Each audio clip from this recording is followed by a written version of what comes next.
입니다. 자, 오늘은 창세기 25장으로 넘어가겠습니다. 우리 지난주에 이삭이 결혼하는 이야기에서 그 리브가에 대한 말씀 조금 미진한 부분이 있었지만 넘어가도록 하겠습니다. 25장 1절부터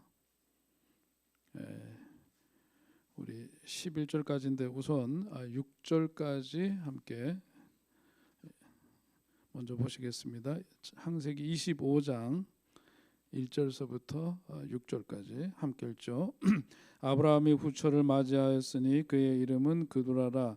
그가 시므란과 욕산과 무단과 미디안과 이스박과 수아를 낳고 욕산은 스바와 드단을 낳았으며 드단의 자손은 아수르 족속과 루드시 족속과 롬미 족속이며 미디안의 아들은 에바와 에벨과 한옥과 아비다와 엘다인이 다 그두라의 자손이었더라.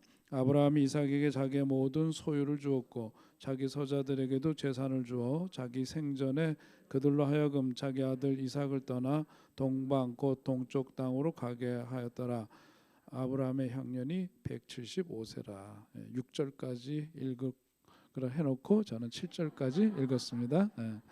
몇 살에 죽었대요? 175세에 세상을 떠났습니다.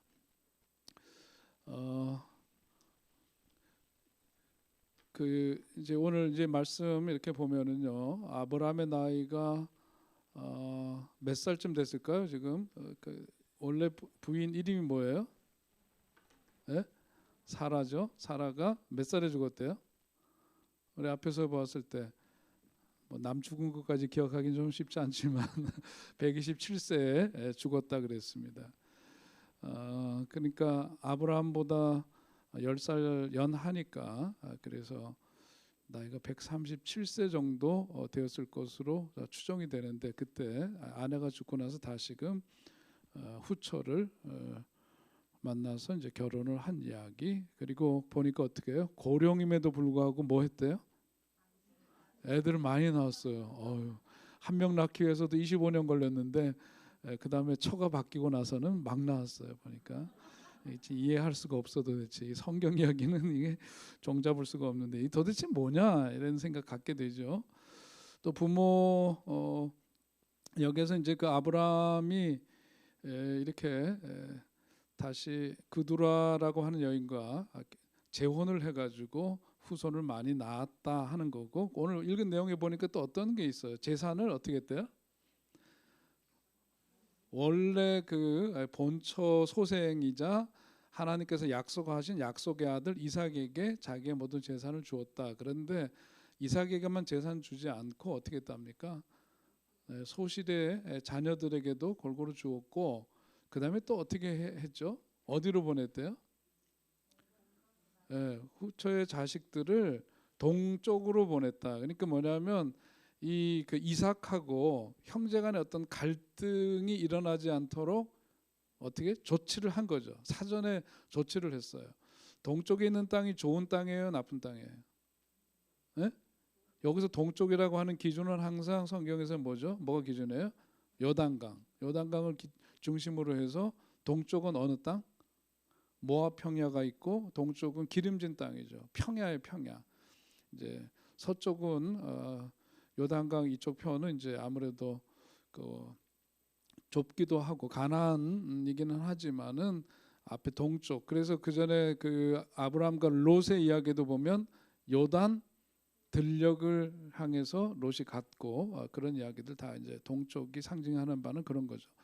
그러니까 소실의 자녀들이지만 거기에도 재산을 살 수 있도록 그 방책을 마련해 주고, 그러나 자기 약속을 이어갈 그 장자 그 이삭과는 이제 완전히 거리를 두고 살도록 그렇게 조치를 하는 것을 볼 수 있어요. 뭘 볼 수 있나요? 아브라함의 지혜죠, 지혜. 그죠? 아브라함이 나중에 생길 수 있는 문제들을 사전에 차단하는 이제 그런 지혜를 발휘하는 것을 볼 수 있습니다.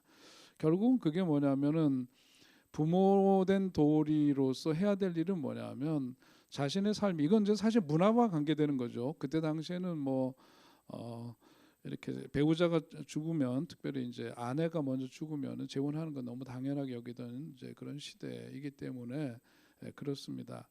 거기서 이제 부모로서 각별히 신경 써야 될 것은 뭐냐면 이 가정과 그 가문의 평화가 유지될 수 있도록 잘 살피는 것, 그것이 이제 굉장히 중요한 부분이었다 하는 거고, 또 가만 보니까 하나님께서 약속의 아들을 주시기는 했는데 처음에 아브라함을 만났을 때 하나님께서 주신 약속에 보면은 내가 너로 인하여 많은 사람들이 복을 받고 그 다음에 뭐 어떻게 돼? 너희 자손이 어떻게 된대요?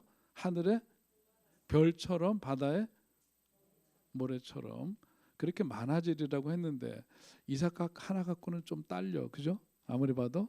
그러니까 이제 자손들을 그렇게 해서 하나님이 하신 말씀은 이런저런 방식으로 아무튼 확실하게 이루어져 간다 하는 것을 성경은 보여주고 있죠. 오늘 말씀을 통해서 이런 부분들을 보고 또 전통적인 해석에서 보자면은 이삭에게 모든 그 재산을 물려줬다. 그럼 뭐 무슨 모두 줬다 그러는데 또 소실의 자손들에게도 뭘 줬다 그러면은 모두 준 게 아니잖아요. 그렇게 문자적으로 따지면 그런 게 아니라 이제 약속의 유업을 이어갈 아들에게는 그만큼 자기의 어떤 재산권, 축복권을 충분히 주었고 그렇지 않은 아들 그 자녀들에 대해서도 배려를 했다 이렇게 볼 수가 있는데 아무튼 이 신앙의 유업은 누구를 통해서 이어진다는 거예요? 이삭을 통해서 이루어지는 거죠. 왜냐하면 하나님께서 약속하셨고 그를 통해서 그 믿음의 유업을 이어가고 하나님의 구원 계획을 이루어 가시기로 하셨기 때문에 거기에 이제 어떤 좀 차별이 있는 거죠. 다른 점이 거기에 있는 겁니다. 자, 이런 부분들 우리가 읽은 단순해 보이지만 아브라함이 이제 아내가 죽은 후에 재혼하는 그런 것을 통해서 이제 전통적으로 보면 이제 그런 정도의 해석이 이제 가능합니다. 자, 이제 본문에서 우리가 또 다르게 이제 현대적인 시각에서 다시 한번 좀 살펴보면 요즘은 그 연세가 드셔도 자식들이 제일 부모한테 효도하면 홀로 되신 분에게 어떻게 한대요? 새 어머니를 혹은 새 아버님을 이렇게 모시도록 돕는 그게 그 가장 큰 효다 뭐 이런 얘기도 있더라고요. 그러니까 세상이 참 많이 달라지고 변하기도 했습니다. 근데 여러분들 근데 솔직히 오늘 이 말씀 보면서 감정이 여러분들이 갖고 있는 감정은 좀 어떤 거예요? 아브라함이 사라하고 지난한 세월을 살았잖아요. 그래서 이런 와이프를 뭐라 그러죠? 조강지처라 그러죠. 조강지처의 뜻이 뭐예요? 조강 이런 거 뭐냐면 수수 조나 좁쌀이나 수수로 그 연명하면서 살아야 되는 그런 상황 속에서 함께했던 아내다. 그래서 조강지처라는 표현을 하지 않아요, 그죠? 자, 그런데 아무튼 그 이혼을 했던 사별을 했던 이런 관계 속에서 이제 재혼을 하게 된 겁니다. 이런 상황들을 보면은 아마 여러분들 지금 우리가 속으로 토론을 하는 게 아니니까 마음을 다 표현할 수는 없지만 저마다 마음 속에서 이런 것을 대했을 때에 일어나는 어떤 감정이라는 게 있을 거예요. 네, 그래서 야 인간은 믿을 바가 못돼 이런 X 먼저 이렇게 나갈 수도 있고 그냥 이거 자체를 그대로 인정할 수도 있고 여러 가지 마음들이 드는데 그거는 이제 어쨌든 자기의 이야기, 자기 삶과 관련될 때 나타나게 되는 어떤 감정이라고도 할 수 있겠죠. 근데 사람은 가능하다면은 뭐냐면 기본적으로 사람은 혼자 살 수가 없어요. 그리고 나이가 들어갈수록 서로를 돌봐주는 손길이 필요해. 서로 필요한 존재죠.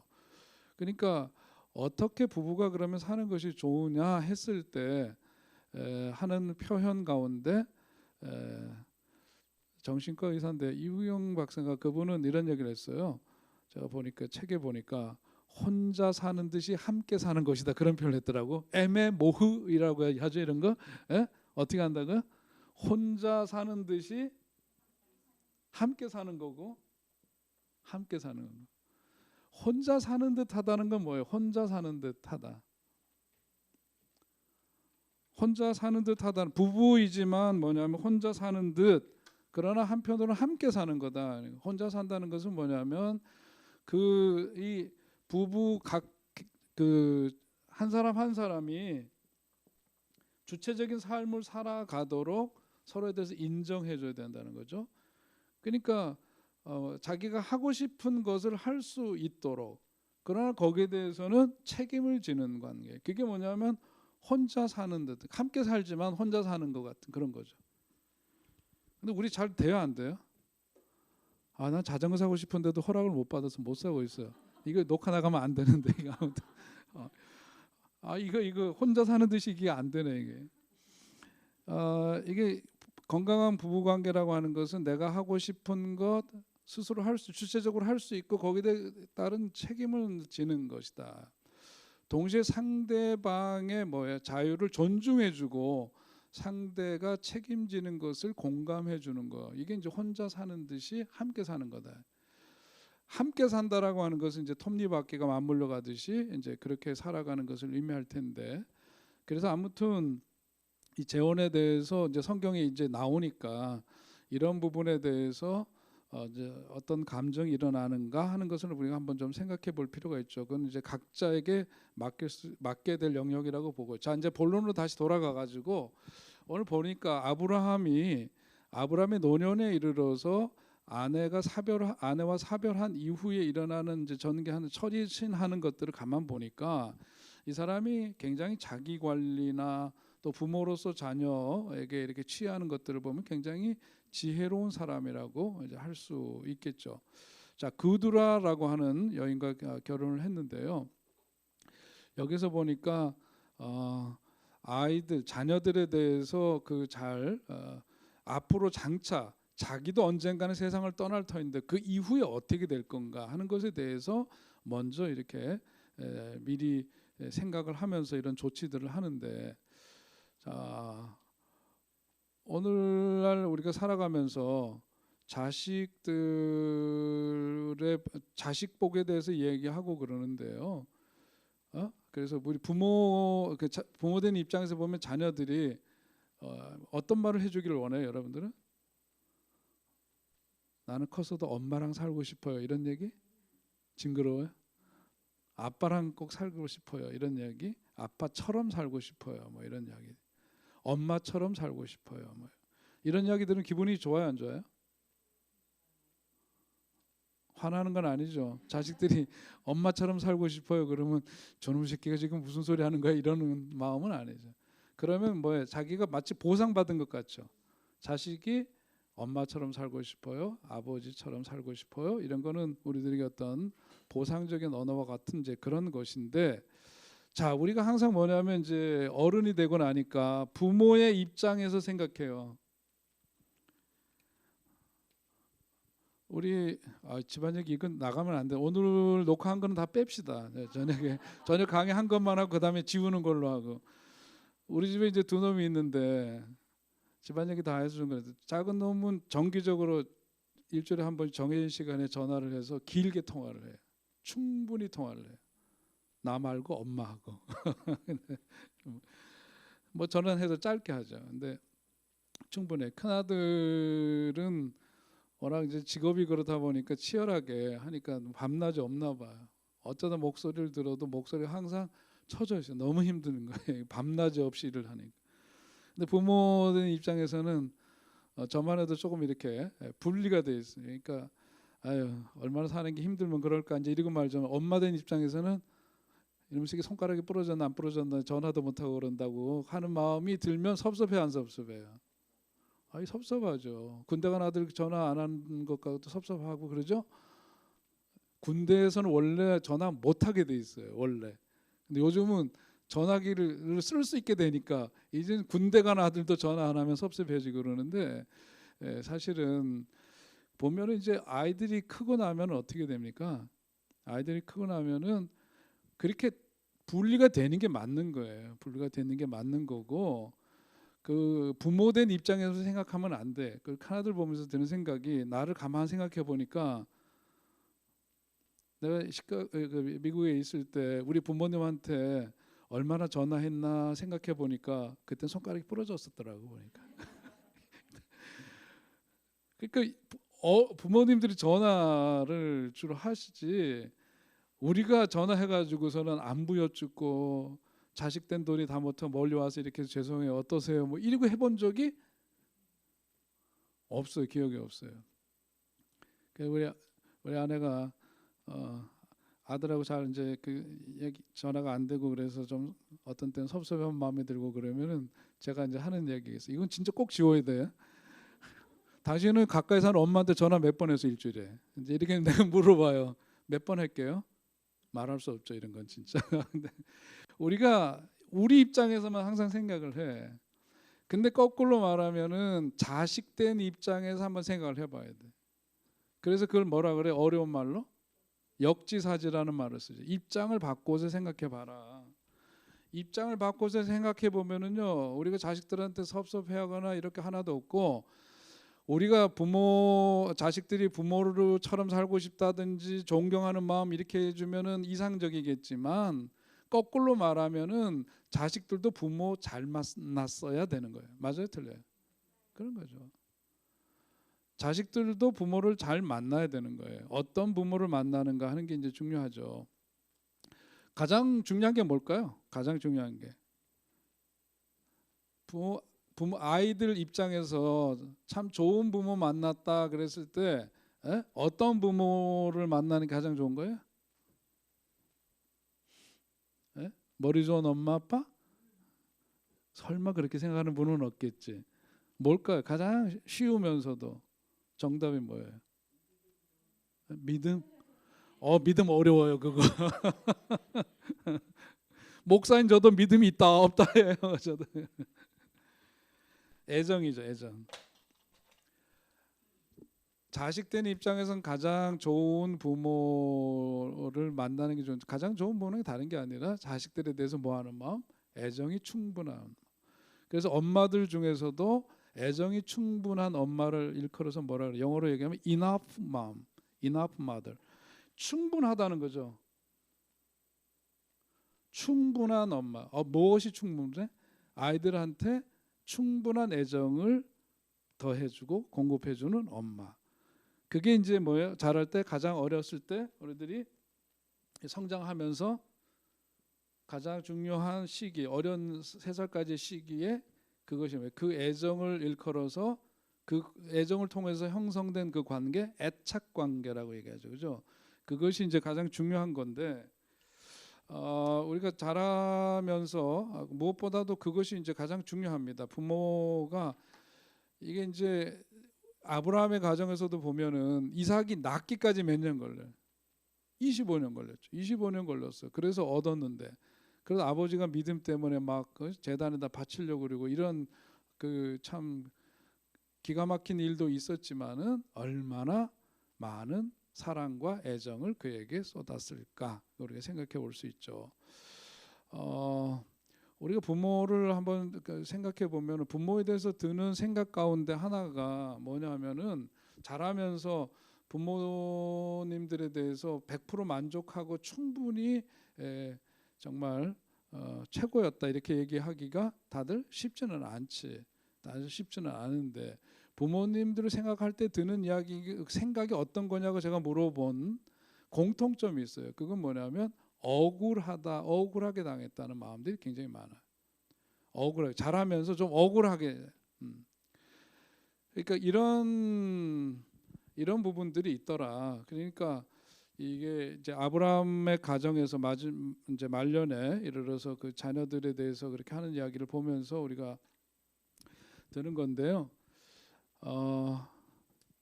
아까 얘기했던 이 부부 관계와 부모 이런 거에서 부모와 자식 간에 무슨 관계라 그래요? 이거는 천륜이라 그러죠. 천륜.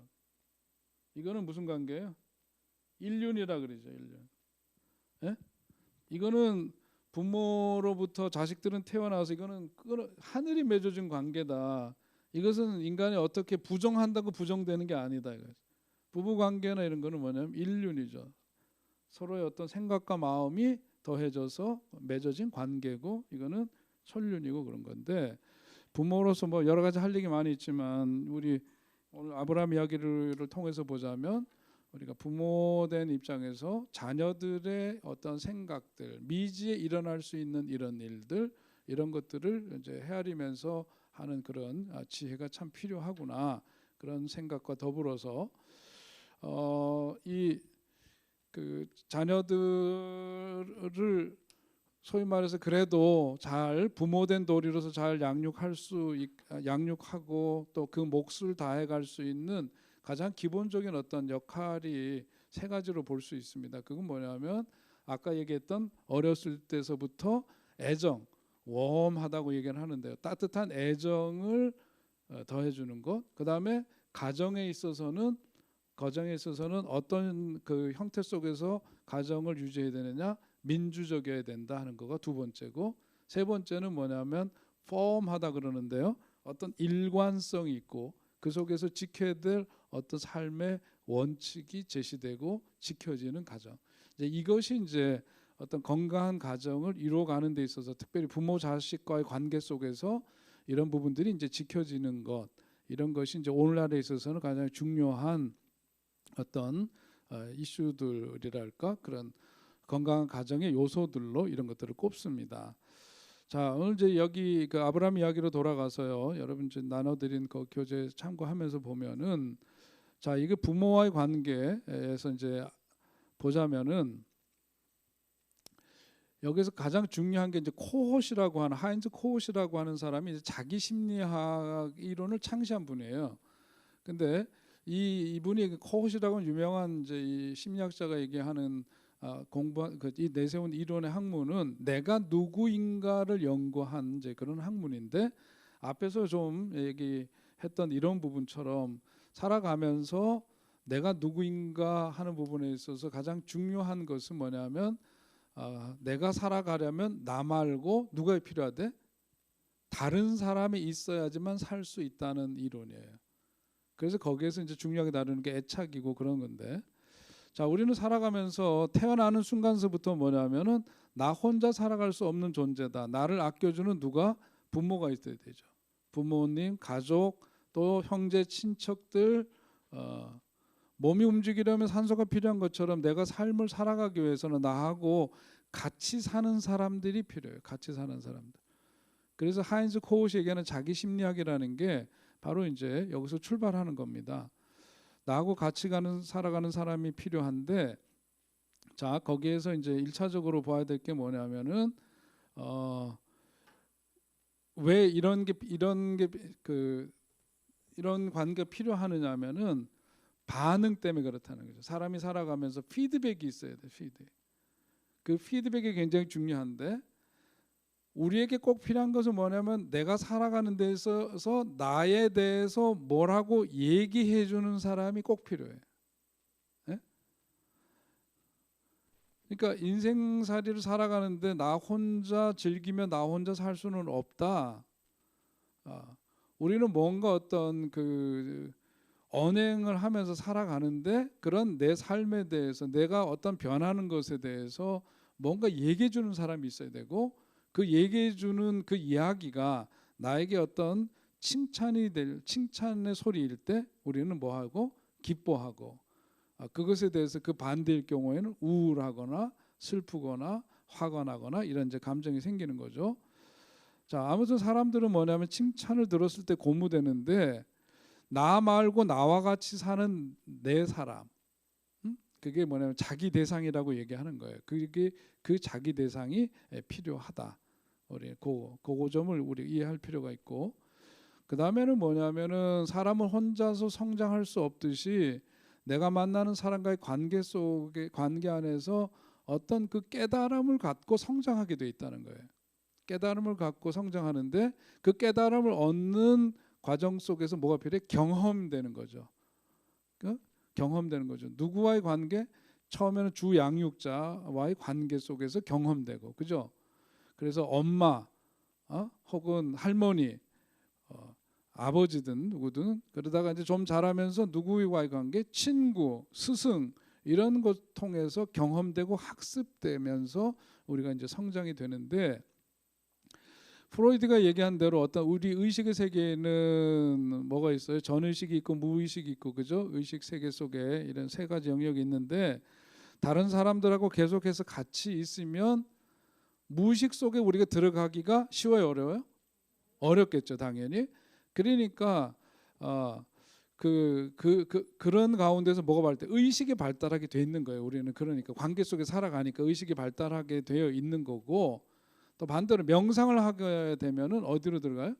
무의식 속으로 들어가게 되겠죠. 예. 예, 그렇게 되면 의식이 없어서 거기에 이제 계속해서 머무르게 되면 뭐가 없어질까? 사회성이 부재해지겠죠. 그죠? 사회성이 부재해지고 자기 도취 속에 빠진 그런 삶이 되고 만다는 거죠. 그래서 사람과의 관계 안에서 마음을 열고 인생을 어떻게 살아갈 것인가 하는 그런 깨달음을 어디에서? 관계 속에서 경험되는 것 통해서 학습되고 그것을 깨닫게 된다 하는 이야기입니다. 그러니까 여러분, 우리가 이제 교회 나오고 목회자를 만나고 친구를 만나고 또 누군가와 더불어 결혼을 하고 이러는 것이 나와 함께 할 수 있는 사람을 구하다가 이제 맺어지는 그런 관계죠. 그게 뭐예요? 자기 대상인데, 그러다 그것이 이제 관계가 어그러지는 일들도 생기게 되고 그런 거예요. 그 관계가 어그러진다라고 하는 것은 뭘 말하는 거죠? 나에게 뭔가를 줄 사람이라고 생각하는데 그 사람이 마땅히 나에게 줘야 될 것이 안 왔을 때, 그죠? 맞아요? 예. 당연히 그 관계 속에서는 이것이 돌아와야 되는데 안 왔을 때 우리는 그것을 일컬어서 뭐라 그래? 관계가 깨졌다거나 관계가 어그러진 것이라고 그렇게 이해할 수 있습니다. 자, 그다음에 중요한 게 이제 자기 대상 욕구라고 하는 건데요. 아이가 태어나면서 무의식적으로 혼자 살 수 없는 것을 아는데 누군가 옆에 있어 주기를 원하죠. 다시 말해서 본능적으로 다른 사람이 누구나 다 필요합니다. 근데 아이들은 제일 먼저 그 요구를 누구에게 하는 거예요? 부모에게 하는 거죠. 그리고 엄마에게 하는 거죠. 그래서 0세부터 특별히 3세까지 아이의 욕구 충족을 시켜주면, 그게 아까 그 애착 관계가 튼튼히 형성이 되면 그런 아이가 일컬어서 뭐라 그래? 건강한 아이라는, 정서적으로 건강한 아이고, 또 다르게 표현하면 무슨 아이? secure, 편안한 아이죠. 자랄 때 편안한 아이는 커서도 편안하고 다른 사람과의 관계 속에서 편안한 사람으로 성장하게 돼 있어요. 편안한 사람은 어떤 사람들이다? 쉽게 말하면 어려운 사람, 힘든 사람, 도움이 필요한 사람에게 도움을 줄 수도 있고, 자기가 어렵고 힘들 때 도움을 받을 수도 있고, 이런 편한 관계 자체에 있어서 큰 어려움이 없는 사람으로 성장하게 된다, 그런 얘기죠. 그게 어떻게 된다고? 어렸을 때 자기 대상 욕구에서 욕구 충족이 충분히 이루어졌을 때, 그럴 때 이제 그렇게 성장할 수가 있고, 그렇지 못한 때 욕구가 충족되지 않으면 그것이 정서적으로 정신적으로 영향을 끼쳐서 그게 이제 나중에 어떤 마음이 우리의 그 마음 가운데서 더 많은 부분을 차지하게 되느냐, 두려움이라든지 불안이라든지 어떤 우울증이나 강박 같은 이제 그런 것들이 더욱더 많이 나타나게 되는 원인이 되는 거죠. 자, 자기 대상 욕구를 잘 채워주는 것이 부모 역할을 잘 하는 것이다, 그렇게 이야기를 합니다. 자, 그런 점에서 보자면 아버지와 어머니의 역할이 있어요. 아버지와 어머니의 역할이 있는데요. 자, 아버지와 어머니의 역할을 얘기할 때 아버지의 역할을 뭐라 하냐면 이상적인 자기 대상 욕구, 좀 어렵죠 말이. 근데 여러분 거기 이제 제가 교재 나눠드린 거에서 그동안 이제 우리 쭉 강의했던 것에서 좀 어떤 부분은 좀 반복되는 부분도 있고 이해가 전제 된다고 보면서 말씀을 드리는데, 그 자기 대상 욕구 중에서 이상적인 자기 대상 욕구, 그게 누구냐면 아버지라고 하는 거죠. 그래서 영어로 뭐라고 돼 있어요? idealizing이라고 돼 있죠, 그죠? 이상적인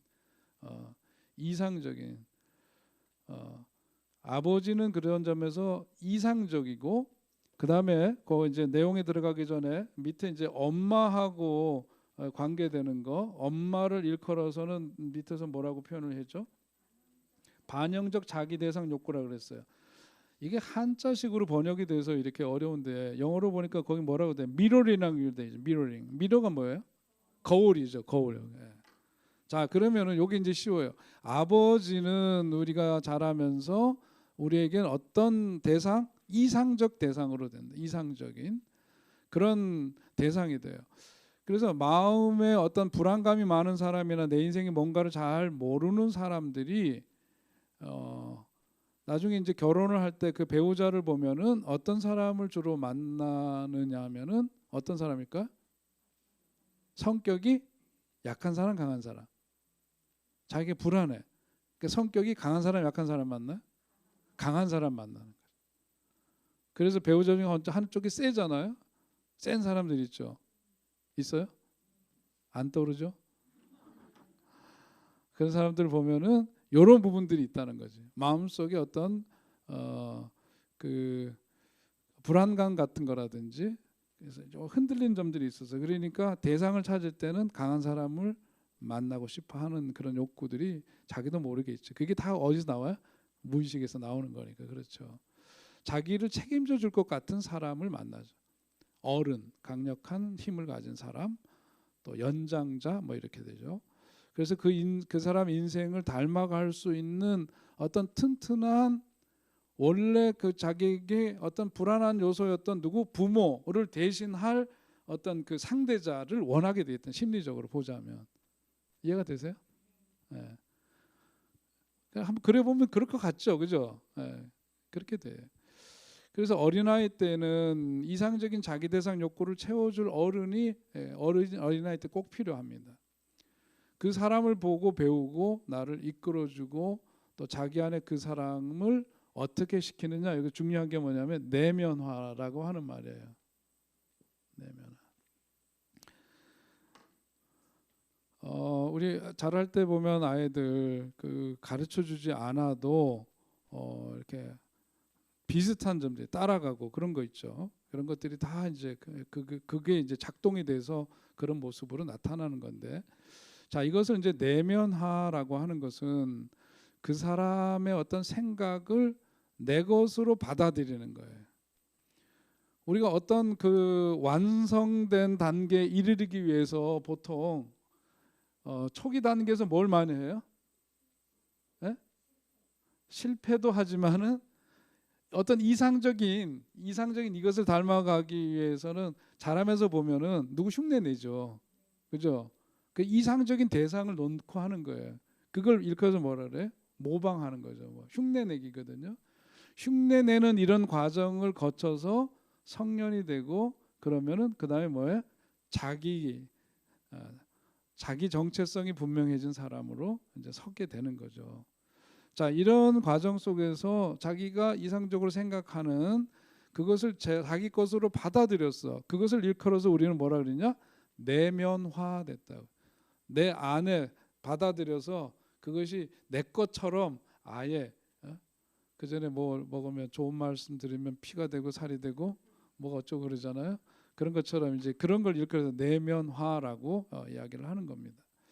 그러니까 누구를 제가 이제 인터뷰를 할 때 전도사님들이나 뭐 이제 부교체 인터뷰 할 때 꼭 물어보는 질문 가운데 하나가 뭐냐면 자신의 삶에 가장 영향을 준 사람이 누구냐 뭐 이런 것도 물어보지만 한편으로 자기가 가장 목사인 경우에는 자기가 어떤 분을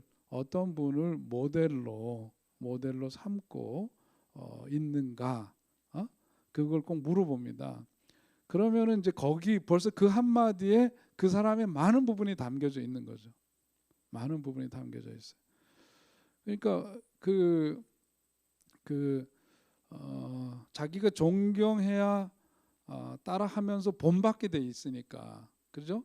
존경하는 사람이 아무도 없을 때는 어떻게 될까? 자라면서 이런 게 없어. 그런 대상이 없다. 그러면 성장이 멈춘 상태라고 볼 수 있죠. 네? 그래서 여러분 우리도 마찬가지입니다. 지금 뭔가를 하면서 이제 뭐 나이 이제 들어가지고 지금 우리가 대상으로 삼는 이들은 다 책을 통해서 만나는 옛날 분들.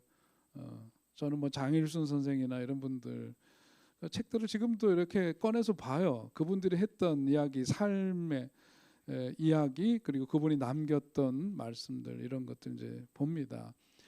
그런 것들은 왜 그걸 다시 집어드느냐? 내적 자기 성장을 위해서 계속해서 그것을 내면화하기 위한 작업이 나도 모르게 거기에서 이제 이루어지고 있는 거죠.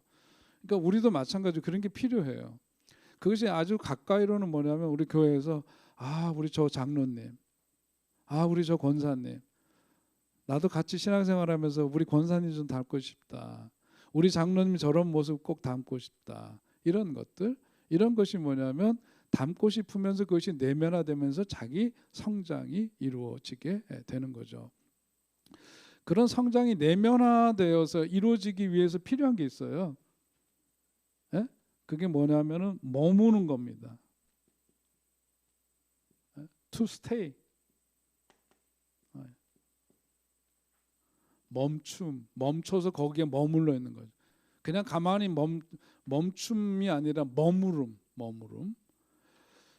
그 머무름이 있음으로 인해서 거기에서 이제 우리가 소위 말해서 그것이 내면화된다라고 할 수 있죠. 우리가 그래서 성경을 읽다가도 통독을 하지만은 어느 부분에서 뭐가 이루어져요? 멈춤이 이루어져요. 그죠? 왜 멈춰요? 그 말씀에 머무르기 위해서 멈추는 거죠. 맞아요? 우리 그런 경험이 있잖아요. 성경을 쭉 통독을 하는데 탁 걸리는 거야. 못 나가겠어요. 그 말씀이 딱 내 마음에 그것을 일컬어서 그래서 우리가 뭐라 그래? 레마라고 얘기하는 거죠. 거기에 스테이, 머무르게 되는 거예요. 내 마음이 머무르는 바로 그 구절, 그 내 안에서 자극이 일어나는 곳에 머무르게 되고 그 머무름을 통해서 뭐가 돼? 이루어져? 성장이 이루어진다 그 얘기죠. 아시겠죠? 그것을 일컬어서 우리는 내면화 현상이다 그렇게 표현을 하는 거예요.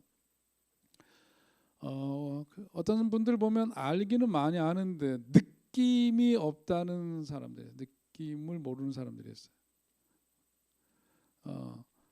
그거는 뭐니 힘이 없어요. 그렇게 되면 느낌, 나에게 어떤 느낌을 주는 것에 머물러야 그것이 누구께 돼?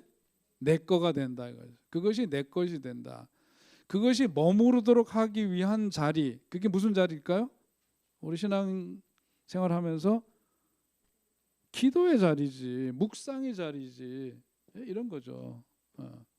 그래서 이게 필요한 거고 성경 공부 시간도 이게 머무는 자리예요. 오늘 이렇게 들으면서 강의 다 기억해요? 강의하고 난 저도 다 기억 못해요. 저도 강의를 준비하고 강의를 하고 그러면서 그 속에서 탁 하나 이렇게 그 중에서 가장 크게 멈추게 하는 게 있어요. 머무르게 하는 거.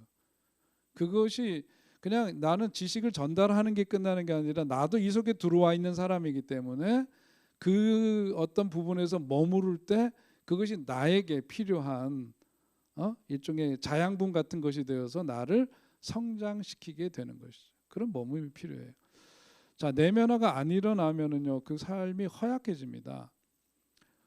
그 내면화가 안 일어나면 불안해지고, 그건 마치 부모가 없는 거랑 거의 같은 것이다. 그러니까 그 다음에 사람들이 뭐냐면 그 내면화가 되지 않아서 마음이 허해. 예? 자기 속에서 과거에 그 부모님이 자기에게 해줬던 역할 같은 것들이 없단 말이에요. 그러니까 허하고 불안하니까 어딜 가? 점집에 가는 거예요. 그래서 점쟁이 찾는 이유가 그런 거고, 그 시장이 기독교인들이 볼 때는 잘 안 보이지만은 그쪽 동네에서 노는 사람들로 보자면은 엄청난 시장이라는 거 아니에요. 왜냐하면 기본적으로 사람들이 갖고 있는 어떤 그런 불안함과 그 속에서 내면화되지 않아서 성장이 이루어지지 않은 사람들이 갖고 있는 그런 그 불안한 마음이 결국 글로 이제 찾아가는 거죠. 불안하니까 물어보는 거예요. 그래서 우리 어머니도 그런 데 가셨잖아요. 교회 다니시기 전에 8월 달에는 물가를 조심하라고 이런 얘기 가서 듣고 오시면서 복채 내고 와갖고 아이고 엄마 우리 엄마 8월 달에 당연히 물가에 갈 일이 많으니까 조심해야지. 그거를 무슨 점쟁이가 하는 말이라고 이렇게 귀하게 듣고 오셔가지고 거기다 또 그냥이 나오나 노란 데다가 빨간 걸로 뭐 쓴 거 있어요. 아이고 그거는 또 어떻게 하느냐에 따라서 값이 또 천차만별이래네. 저는 항상 교복을 입을 때 이렇게 만져봐야 돼. 나도 모르게 우리 어머님이 해놓고 꼬매놨을까 봐. 이름하여 부적이라고. 아이고 참. 심리적인 안정감을 갖고 있으면 점쟁이 집 같은 게 세상에 존재할 수 있어요 없어요? 없는 거죠. 이번에 특별히 무슨 대선 때 보니까 뭐 벨링가드 다 그러잖아요. 그게 뭐냐면은 성공에 대한 욕구와 그 집념은 있는데 기본적으로 이런 부분들이 허약해 안 돼 있는 거예요. 머리는 어떻게 해가지고 몇 년이 걸렸든 간에 하여튼 라이센스는 딴 거잖아요. 예? 법조인으로서의 라이센스를 땄지만 올라가고 싶은 계단은 높고 많은데 불안한 거지. 그러니까 어딜 가? 자꾸 찾아가는 거예요. 선거 때가 되고 저기 우리 정부에서 주요 요직들 이제 바뀌는 때가 있어요. 인사 이동하는 때가 있어요. 은평구청에도요. 저도 그 전에 저도 무슨 빽 있는 사람인 줄 알고 저한테도 부탁하는 사람들이 있어요. 구청장님 잘 아시냐고. 잘 모른다고 그러죠. 그분들은 어떻게 해서든지 뭐냐면 인사 이동 때가 되면은요. 줄이란 줄은 다 잡아. 줄이란 줄은 다 잡는데 그 중에 아는 사람 어떤 동아줄인지 썩은 줄인지 하여튼 줄이란 줄은 다 잡으면서 다급하면 어디가 점집에 가는 거예요. 불안하니까. 이게 없어서 심리적인 안정감이 없으니까 그런 거죠. 자기 인생을 찾아줄 지켜줄 뭘 찾아가는 거예요. 부모. 과거에 여기에서 허약하게 이 부분에서 허약하게 형성되었던 이 부분을 채우고 이 부분을 찾기 위해서 요거 애착 충분한 어떤 그 애착 관계 형성되지 못했던 이런 부분들을 거기서 채우기 위해서 쫓아다니는 거예요. 사방으로. 자, 아버지가 아버지 역할을 지켜주는 것이 아이들에게 불안감을 없애주는데 굉장히 중요하다는 점. 그래서 존경받는 아버지가 필요하고 그런 아버지를 통해서 뭘 얻어요? 자신감을 얻게 되고 그렇죠. 그래서 부모가 아이 마음 안에 자리를 못 잡으면 아이들이 심리적 고아가 되는 거죠. 예? 심리적 고아가 된다. 그래서 부모가 아이들 인생 그야말로 잘못되게 하는 거죠. 힘 있는 사람들은 누군가를 찾아다니죠. 그런 상황 속에서도 뭔가를 그것을 채우기 위해서 찾아다녀요. 그래서 찾는 것이 뭐예요? 종교인 거예요. 제가 보기엔 이제 보편적인 언어로 지금 얘기하면 그런 겁니다. 그 반대 힘이 없는 사람들은 어떻게 되죠? 자기가 찾아 나서서 저 같은 경우도 그렇죠. 학교에서 예배를 통해서 팍 이렇게 된 건 아니지만 만나고 이거 다르네 뭔가 있네 그러다가 부흥회 가니까 빵 이거구나 이렇게 되는 이렇던 이거를 되찾게 되고 되는 그런 인생의 굉장히 중요한 모멘텀을 만나게 되는 거고요. 그러니까 그것도 마음이 힘이 있으니까 찾아 나선 거죠. 저 같은 경우에는 제가 잘난 척하는 거 아니고 성장기 때에 그것을 그래도 찾아 나선 거지. 그리고 그것을 붙잡은 거고 물론 하나님이 나를 붙잡아 주셔서 은혜를 주셔서 그렇게 됐지만은 한편으로는 그런 점이 있는 거죠. 웨슬리 신학의 입장에서 보자면 전적인 하나님의 은혜이지만 동시에 하나님의 그 은혜에 내가 레스폰스 반응을 했기 때문에 사건이 일어난 거니까 그죠? 이런 거고 그렇지 않은 사람들 마음에 힘이 없는 사람들은 어떻게 돼? 그 의존을 해야 되고 그 불안감을 해소해야 되니까 어디로 가? 중독에 빠지는 거죠. 대표적인 중독 무슨 중독? 알코올 중독이 가장 쉽죠. 알코올 중독이 가장 손쉬운 거니까 그러고 좀 더 거기서 더 나가면 약물 중독으로 가는 거고 그렇게 되는 겁니다. 그 원인이 뭐다? 안 좋은 부모와의 관계 속에서 그 뿌리가 있다 그거죠.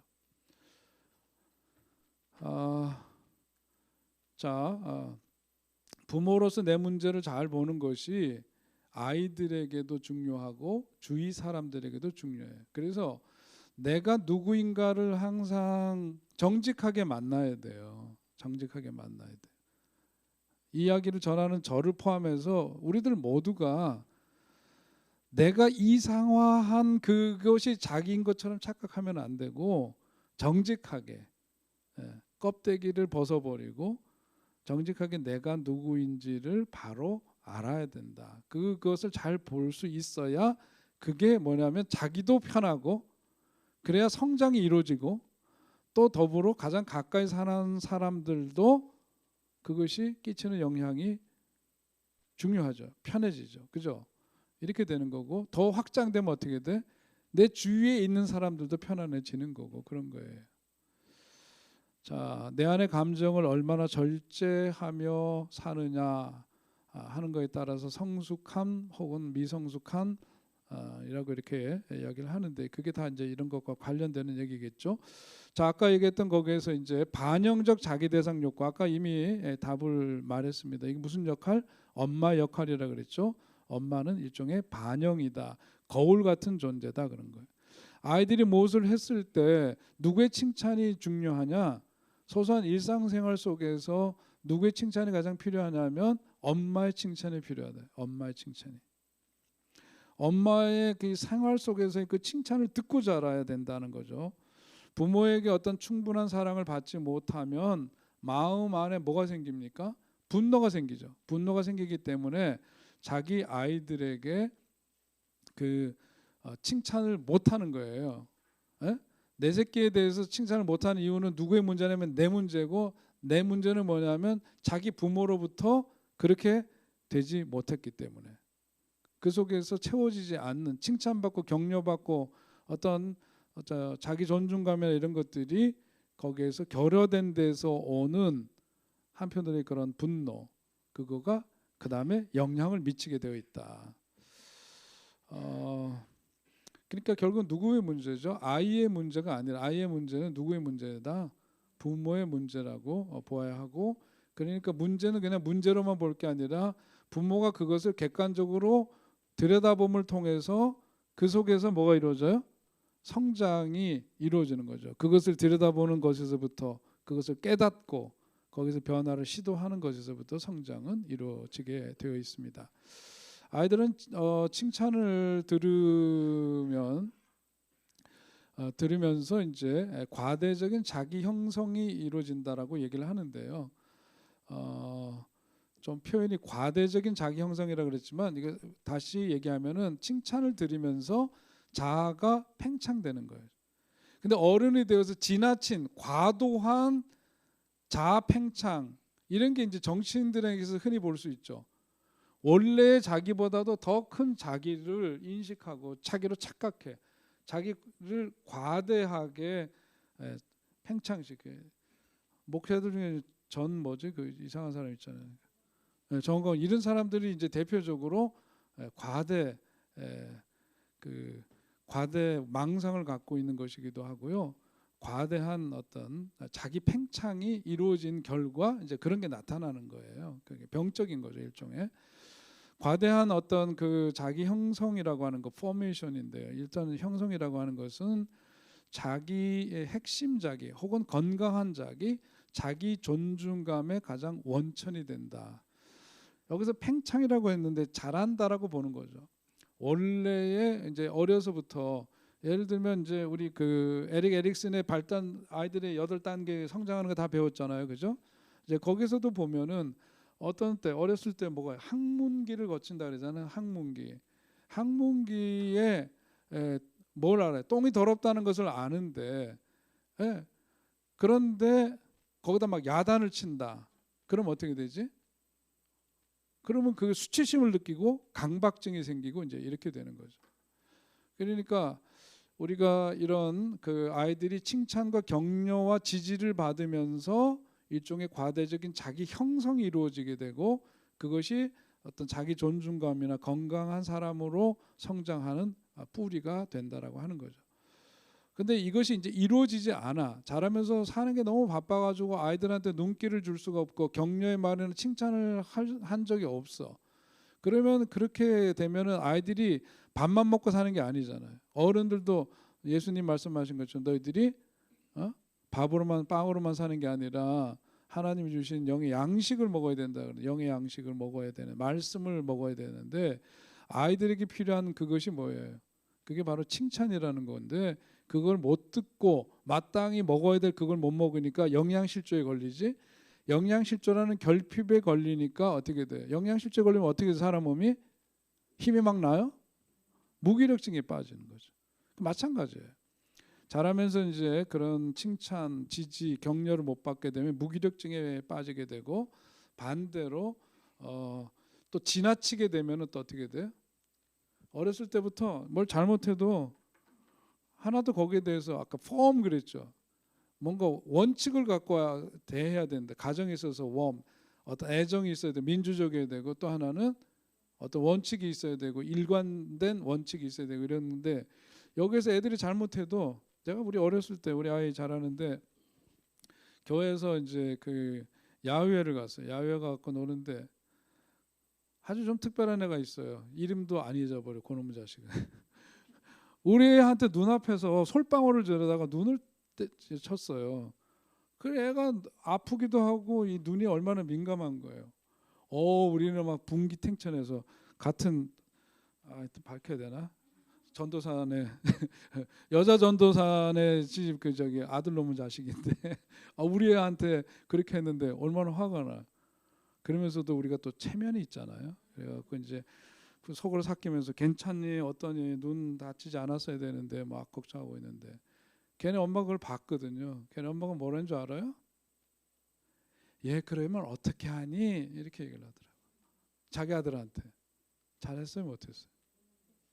어떻게 해야 돼요? 어떻게 해야 돼요? 솔직히 들어보시죠. 여러분들 반응에 따라서 나도 어떻게 반응할지 정할 거야. 에? 자기 아들한테 솔방울로 그랬는데 너 왜 그랬니? 이렇게 물었더라고 처음에. 너 왜 그랬니? 영아야. 그러니까 영아에도 나왔네. 그래서 오늘은 방송 나가면 안 돼. 그랬더니 이놈이 뭐냐면 실험해보고 싶었대. 그랬더니 그러면 안 돼. 이렇게 얘기를 하는 거예요. 진짜 전도사만 아니었으면요. 진짜 여자고 남자 간에 내가 그냥 눈탱이를 그냥 부시고 싶었는데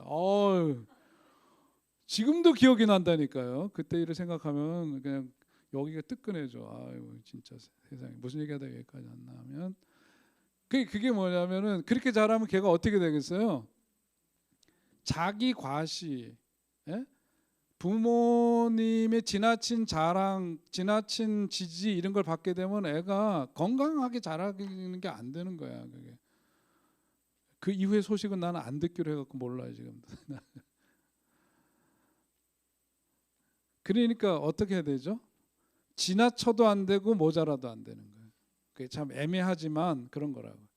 사랑과 격려와 지지도 필요하지만 그래서 아까 세 가지 얘기한 거라니까요. 영어로 써서 좀 죄송합니다. 근데 따뜻한 가정에서 사랑이 필요하고 그다음에 뭐라 그랬어요? 디모크라틱 민주적이어야 되고 세 번째 포함한 거 어떤 원칙과 지지가 있어야 된다는 거죠. 이거는 맘마에 해당된다면 이건 지지에 해당되는 거죠. 안 돼.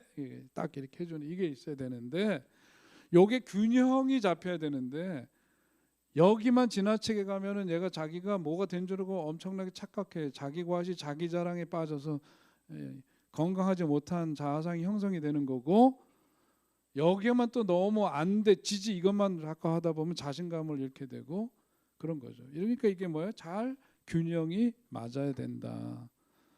그래서 아이들에게 있어서 그런 부분들이 참 중요하구나. 자, 그런데 어떻게 항상 이렇게 가기가 어렵잖아요. 살다 보면 이럴 수도 있고 저럴 수도 있고 그래서 이게 뭐 한자로 무슨 지자야?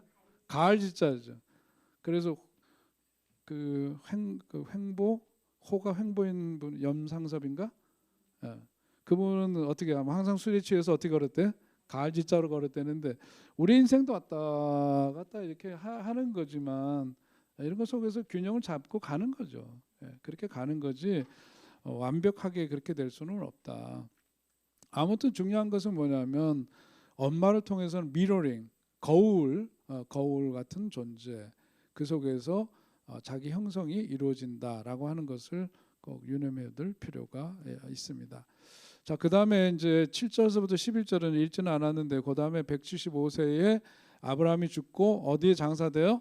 막벨라굴의 장사가 되죠. 막벨라굴의 장사가 되고 아브라함이 죽은 다음에 하나님께서 이삭에게 복을 주시고 이런 내용들이 나옵니다. 자, 여기서 뭐 너무 분명한 얘기죠. 그 믿음의 조상 아브라함도 결국은 어떻다? 죽는다 그런 거죠. 언젠가는 이 땅에서 생명을 마감하게 되는 때가 온다라고 하는 것을 다시금 상기시켜주고 있고요. 인생은 근데 죽음으로 끝나는 것이 아니다라고 하는 것도 보여줘요. 그래서 성경은 뭐라고 표현하냐면 아브라함이 죽은 것을 어떻게 표현하죠? 그가 열조에게로 돌아갔다 그러죠. 우리 어른들도 옛날서부터 세상 떠나시면은 뭐라 그래요? 아유, 할아버지 돌아가셨다 그러죠. 그게 참 의미 있는 얘기입니다. 의미 있는 얘기예요. 죽음은 이 땅에서 어떤 생명을 다하는 것이지. 예? 그래서 그 누가 쓴 책이지? 모리와 함께한 화요일 아시나요? 목요일인가 화요일인가? 모리와 함께한 화요일일 거예요. 아마 화요일이 맞을 거예요. 목요일인지 화요일인지 헷갈리네. 뭐 거기에서 보면은 그 모리 교수가 르게릭병에 걸려가지고 근육이 이제 마비가 되잖아요. 근육이 마비되면 서서히 이제 죽어가는 그런 병이죠. 르게릭병에 걸려서 제자 미치라고 하는 그 제자와 만나서 그 서서히 죽어가는 이제 자기 그 과정 속에서 그 제자하고 나눈 대화를 거기 쓴 책이 오래전에 많은 사람들이 읽혀진 책인데 거기에 보면은 그러죠. 제자가 보면 너무 안타깝죠. 스승을 만나서 대화를 나누면서 서서히 그 죽음이 그야말로 그 스승에게 서서히 다가오고 있는 현실을 안타깝게 여기면서 스승을 바라보니까 그 스승이 모리 교수가 제자에게 죽음이란 생명이 끝나는 것이지 관계가 끝나는 것은 아니라네 그런 말을 합니다. 그런 거죠. 우리가 믿는 믿음의 세계 속에서는 이 땅에서 생명을 다하면 주님 나라로 돌아가고 거기에서 영원한 생명을 누리는 것으로 우리는 그렇게 믿고 살아가는데요. 오늘도 보니까 열조에게로 돌아갔다. 이 땅에서 생명 다하는 것이 모든 게 끝이 아니로구나 하는 진리를 우리들에게 얘기해주고 있습니다. 자, 그러면서 보니까 몇 살까지 살았대요? 175세까지 살았다. 조금 살았어요? 많이 살았어요? 장수했단 말이에요. 누구보다도 오래 살았어요. 자기 아내보다도 훨씬 오래 살았잖아요. 그죠? 아브라함은 긴 수명을 누리고 세상을 떠났는데 결국은 우리가 불의의 사고를 당하는 경우도 있고 갑자기 어떤 이제 득병해서 불치의 병으로 이렇게 일찍 세상을 떠나시는 분들도 주변에 종종 보게 되지만요. 그냥 일반화시켜서 하는 얘기입니다. 이거는 이렇게 오래 장수하는 비결이 뭐냐? 어떻게 보면은 그는 그 아브라함은 자기 그 보통 이제 그 장수의 비결 얘기할 때 분노를 잘 다스린 사람이라고 이제 얘기할 수 있습니다. 우리가 지금 사는 세상에서 이 현대 사회 굉장히 뭐 모든 것들이 생명 연장에 대한 그 의학계의 끊임없는 그 추구는 계속되고 있잖아요. 그런데 그 나라마다 장수 연령대가 많이 다른데 아프리카 잠비아 같은 경우에는 고령자들의 평균 나이가 몇 살이냐? 40살이에요. 40살. 예, 그러니까 이게 뭐 굉장히 지금도 천차만별인데요. 이 우리나라에서도 이 장수 부분에 대해서 연구한 원광대 김중임 교수의 연구를 보면은 거기에 보면 할아버지보다 누가 오래 살아요? 할머니들이 훨씬 오래 산대요. 그러니까 가부장적인 우리 사회 지금 많이 변했지만 거기서 이제 할머니들 굉장히 수동적이고 그럼에도 불구하고 스트레스도 굉장히 더 많이 받고 그럴 터인데 여성들이 훨씬 더 오래 살아요. 이거 다 여성들인데 더 오래 사세요. 여러분 그 100세 시대 그게 말로만 하는 게 아니라 준비하고 그렇게 살아야 돼. 그 장수하는 분들이 갖고 있는 특징을 우리 시간이 얼마 안 남아서 간단하게 볼게요. 이런 얘기는 화를 잘 안 내더래요. 화를 잘 안 내야 된다. 많이 웃고 적당히 먹고 운동하고 사회적인 인간관계가 좋은 사람들입니다. 그러니까 우리가 살면서 오래 사는 것보다 더 중요한 게 뭐냐면 저는 사람들에게 그리움의 대상이 되는 게 더 중요하다고 봐요. 저도 지난주에도 장례식장 2군데인가 다녀왔는데요. 그리움의 대상이 된다는 거. 그게 참 우리한테 필요한 것 같아요. 그 자녀들이 뭐 결국은 뭡니까? 내 삶의 뭐죠? 열매죠. 제가 가서 이제 장례식장에서 기도하다 보면 그런 기도를 하는데 이번에도 어느 목사님 어머님이 돌아가셔서 목사님 참 괜찮은 목사는 다 괜찮아야 되겠죠. 근데 참 퍽 괜찮은 후배 목사인데 아유 기도하면서 그랬습니다. 이 열매를 보면 나무를 아는데 우리 귀한 목사님 우리가 늘 가까이 대하면서 어머님이 어떤 분이셨는가 하는 것을 우리 헤아리게 되고 이런 좋은 어머님 보내주신 거 감사하다고 이제 그러면서 기도하죠. 근데 보면은 우리가 그 자식들을 보면은 부모를 알 수 있는 거예요. 그리고 그 누군가 그리움의 대상이 되는 그런 삶을 살면은 죽음 자체가 죽음 후의 모습. 저는 고인들을 많이 봤거든요. 사실 병원에서도 보고 목회하면서도 보고 평안한 얼굴이 있고요. 굉장히 그 얼굴이 뭐라 그러죠? 험하다 그럴까? 예, 그런 얼굴도 있고 그래요. 그게 어디서 나타나는 평상시에 어떤 마음가짐을 갖고 왔느냐도 죽음과 관계돼요. 죽을 때 평안함이 있는 분들이 있습니다. 그런데 죽을 때 표정이 험한 분들 그 모습으로 죽는 경우는 그렇게 살아왔던 결과가 그렇게 나타나기도 하고 그렇죠. 우리 그런 점에서 보자면은 이 관계 속에서 살아가는 데 있어서 그 우리 자신을 위해서도 그렇고 화를 다스리는 게 굉장히 중요해요. 수도원에서 수도사들이 생활할 때 가장 지키는 첫 번째 원칙이 뭔지 아세요?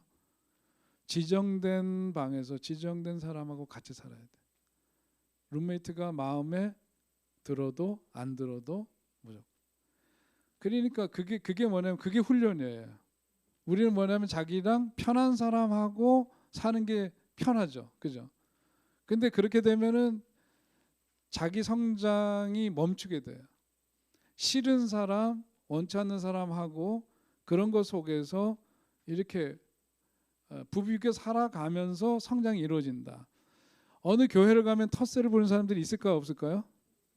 어딜 가도 있어요. 그거는. 교회만이 아니라 어딜 가도 텃세를 부리는 사람들이 있는데 텃세를 부리는 곳에 들어가서 내 사람으로 만들고 거기서 부비적 거릴 때 에이 여기 뭐 이리고서 떠나는 게 아니라 아이고 나를 성장시키시기 위해서 나를 이 텃세 센 곳으로 보내주셨구나. 이런 사람이 뭐한다? 성장한다. 성장.